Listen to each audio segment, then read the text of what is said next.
Hello students, welcome to easy engineering concepts. और आज के इस वीडियो लेक्चर में हम कवर करने वाले हैं MCS 011 जून 2019 का फर्स्ट क्वेश्चन। तो चलिए देखते हैं कि क्वेश्चन क्या है। Write an algorithm to find largest and smallest number among three number given as input, also draw flow chart for this algorithm. तो हमें क्वेश्चन बोल रहे हैं कि तीन नंबर में से हमें सबसे लार्जेस्ट और सबसे स्मॉलेस्ट नंबर फाइंड करना है, और ये तीन नंबर यूज़र इनपुट देगा। मतलब जो हमारा यूज़र है, ये तीनों नंबर उस यूज़र से लिए जाएंगे। तो उसकी एल्गोरिथम क्या होगी और उसका फ्लो चार्ट डायग्राम कैसे बनेगा। तो एल्गोरिथम का क्वेश्चन रिजॉल्व करने से पहले हम ये जान लेते हैं कि एल्गोरिथम होती क्या है। सो algorithm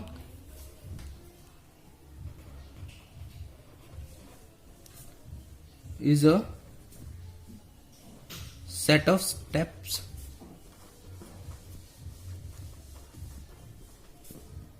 which is taken to resolve any programmatic problem.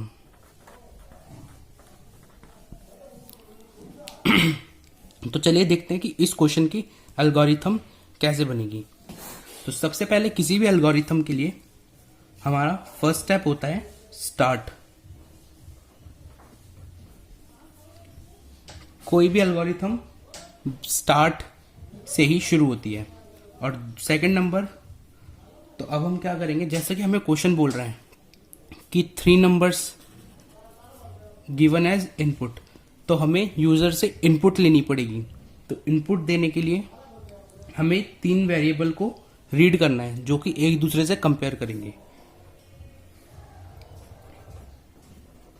तो read three numbers to be compared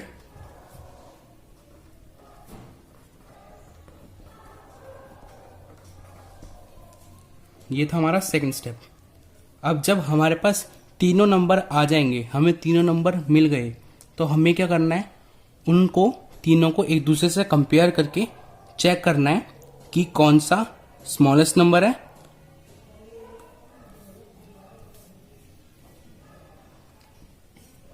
तो अब हम फाइंड करते हैं कि तीनों में से कौन सा नंबर है। सो लेट सपोज कि मेरे तीन नंबर हैं 10, 20 एंड 5, और मैं यहाँ पर इस एल्गोरिथम को रिजॉल्व करने के लिए इन्हें A, B और C नाम देता हूँ। ठीक है, तो सबसे पहले हम चेक करेंगे कि जो हमारी A है वो A, B और C से बड़ा भी है कि नहीं। सो थर्ड पार्ट हमारा होगा कि check if A is greater than B and C। Fourth step, अगर हमारा A B और C दोनों से बड़ा है तो हमें क्या करना होगा, हमें सिंपली A का मैसेज शो कर देना है कि हमारा जो A वेरिएबल है उसकी जो वैल्यू है वो सबसे बड़ी है तीनों में। तो फोर्थ स्टेप होगा हमारा if A is greater than B and C, then show message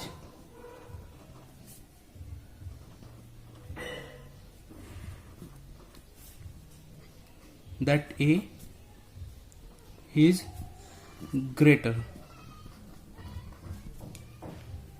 सो ये था हमारा एक केस कि अगर बी और सी या तीनों वेरिएबल्स में से अगर ए बड़ा हो तो ऐसे शो करेंगे। अब हम बात करते हैं सेकंड केस, जो कि हमारा बनेगा बी के लिए।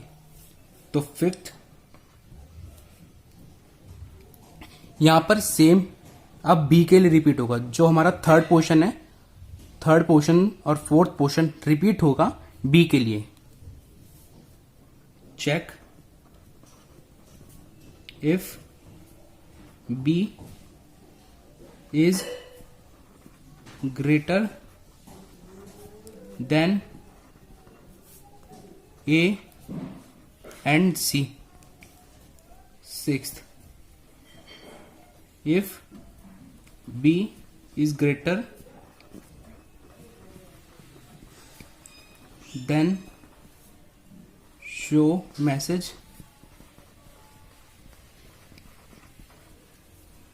that b is greater than other।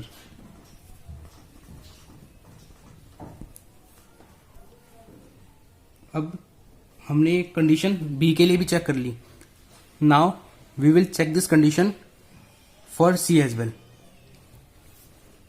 If C is greater than A and B, then simply show message that C is greater।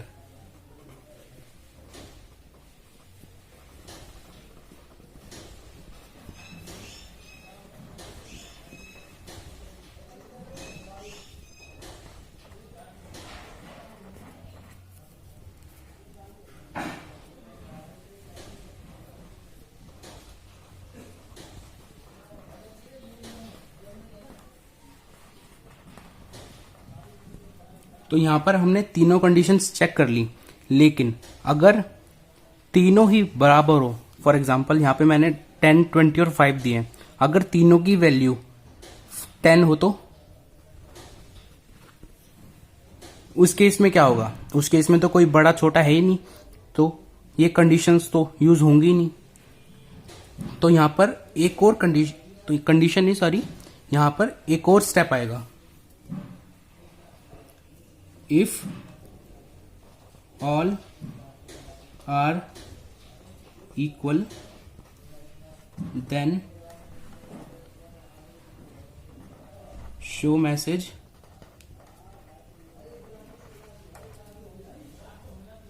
ABC are equal और at the end 10th step and। तो अभी तक हमने देखा कि कैसे एक algorithm बनती है। तो अब चलिए इस एल्गोरिथम को एक और बार दोबारा समझते हैं।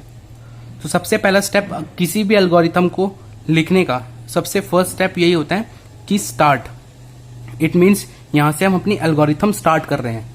एल्गोरिथम फ्लो चार्ट नहीं होता। एल्गोरिथम में और फ्लो चार्ट में एक डिफरेंस है कि एल्गोरिथम एक नॉर्मल ह्यूमन रीडेबल तरीके से लिखी जाती है ताकि इसको कोई भी पढ़ सके, और फ्लो चार्ट होता है उसको जो हमारे स्टेप्स हैं उनको डायग्रामेटिक वे में शो करना। तो वो मैं आपको अभी बताऊंगा इस वीडियो में। तो उससे पहले देखते हैं कि एल्गोरिथम कैसे लिखी जाती है। तो सबसे पहला स्टेप होता है स्टार्ट। कोई भी एल्गोरिथम लिख रहे हो आप, सबसे पहले आप स्टार्ट जरूर लिखोगे। उसके बाद जो भी आपको यूजर से इनपुट लेनी है तो उसको लिखेंगे कि हमें यूजर से इनपुट लेनी है, कि हमें 3 नंबर चाहिए या फिर हमें जितने भी नंबर बोला है क्वेश्चन में उतने क्वेश्चंस का इनपुट हम यूजर से लेंगे। देन उसके बाद जो यूजर ने हमें वैल्यूज दी उन वैल्यूज पर हम अपना लॉजिक चलाएंगे कि अगर ए बड़ा है बी और सी से तो सिंपली हमें ए लिखना है कि ए इज ग्रेटर। सिंपल यही केस बी और सी के लिए भी अप्लाई होगा, बस उनकी वैल्यूज चेंज हो जाएंगी। और अगर इन तीनों की वैल्यूज इक्वल हैं, A B C all 3 values are equal, then the 9th step will be applied. And at last at the end of any algorithm you have to write end. It shows कि आपकी algorithm यहाँ पर finish हो चुकी है। तो ये था एल्गोरिथम इस क्वेश्चन का। अब हम देखते हैं इसको फ्लो चार्ट कैसे बनता है। इसका फ्लो चार्ट बनाना अब हम इस वीडियो में देखेंगे।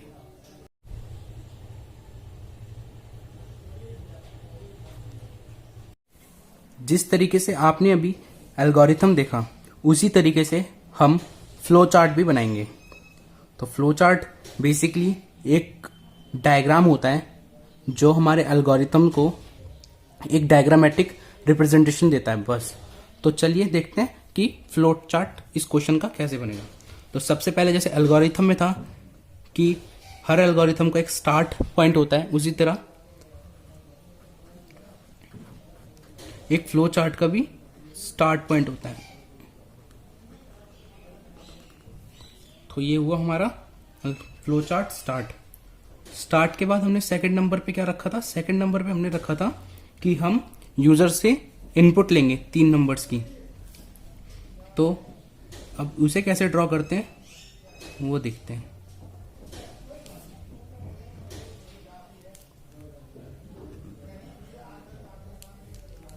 Read 3 number.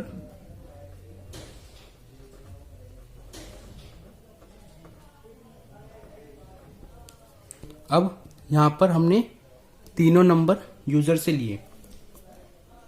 नंबर लेने के बाद हमें अपना लॉजिक चलाना है कि कौन सा ग्रेटर है। तो उसके लिए अब हम क्या करेंगे? डिसीजन लेंगे। तो यहां पर ये साइन जो होता है डायमंड का, ये डिसीजन के लिए होता है।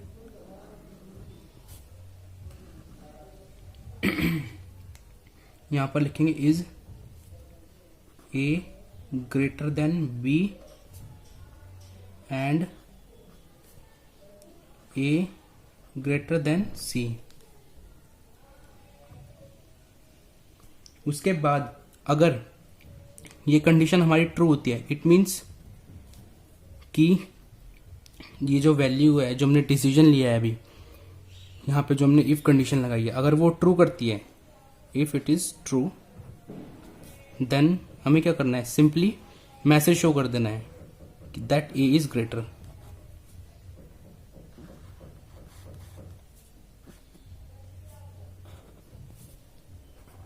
ए इज ग्रेटर। देन अगर ये कंडीशन फॉल्स होती है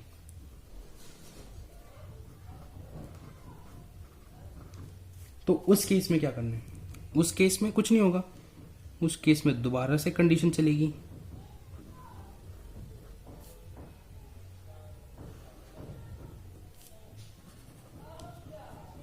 is B greater than A and B greater than C. तो यहां पर अब हम चेक कर रहे हैं कि जो हमारी बी की वैल्यू है वो ए और सी दोनों से बड़ी है। अगर दोनों से बड़ी होगी तो ये ट्रू कंडीशन में जाएगा, अदरवाइज फिर से फॉल्स कंडीशन में।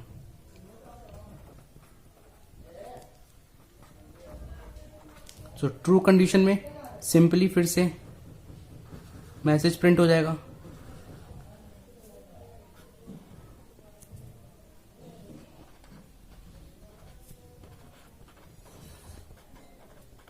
और अगर ये कंडीशन फॉल्स करती है देन दोबारा से चेक करेंगे हम। Is C greater than A and C greater than B. अगर ये कंडीशन ट्रू करती है तब मैसेज प्रिंट होगा कि C is greater if it is true, otherwise it will go down false। अब अगर हमने एल्गोरिथम में जैसे लिखा था कि अगर तीनों वैल्यूज सेटिस्फाई नहीं करती या फिर तीनों में से कोई एक भी वैल्यू अगर सही नहीं है, इट मीन्स वैल्यू हमारी इक्वल है। इन केस हमारी वैल्यू ये है एबीसी की वैल्यू, सो उस केस में ये तीनों में से कोई भी कंडीशन ट्रू नहीं होगी, सब फॉल्स में होगी। तो उस केस में कैसा होगा? उस केस में सिंपली मैसेज प्रिंट होगा, कोई कंडीशन नहीं चलेगी, सीधा मैसेज प्रिंट होगा that all values are equal, और इसके बाद सीधा एंड, सॉरी ये एंड। और अगर इन तीनों में से कोई भी कंडीशन ट्रू होती है तो वो कंडीशन भी डायरेक्ट ट्रू पर या एंड पर आ जाएगी।